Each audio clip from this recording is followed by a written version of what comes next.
Everything you know about pointers to ints and pointers to floats applies to pointers to structs. We can declare pointers to point to structs. We can change structs through their pointers.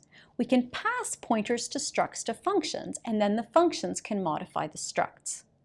This video then serves as a bit of a review about what you know about structs and what you know about pointers. There is one new bit of syntax, though, which is in common use. So let's work at an example together. Our example uses the struct student from previous videos. We declare a variable s of type struct student and initialize it to the given first name, last name, year, and GPA.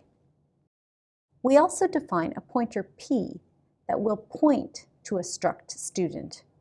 Recall that an uninitialized pointer cannot be dereferenced, since it does not point to an allocated space. We initialize p to refer to the address of s, so that p now points to a struct student.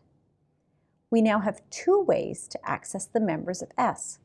We can use s directly, as we did in the initialization block, or we can go through p. We first use p to change the GPA from 3.2 to 3.8. The syntax is tricky here. We must do two things. First, we must dereference p to get to the struct, and then we must use the dot operator on the struct to access the GPA member. The reason that star p is in parentheses is because dot has a higher precedence than star, but we require the star to happen first. If we let the dot happen first, then the dot would be trying to access a member of a pointer, which doesn't make sense because pointers don't have members. We can only access a member of a struct. That syntax is unwieldy due to the parentheses, star, and dot operator.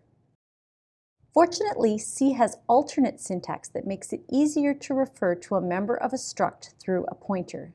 The syntax involves a new operator, arrow, which is identical to the above syntax in meaning, but easier to write and read. For more practice, we use the arrow operator again to change the first name of S as well. This program prints out the members of S, so let's run it to make sure that our changes worked. Remember that 3 of these members have been changed through the pointer P.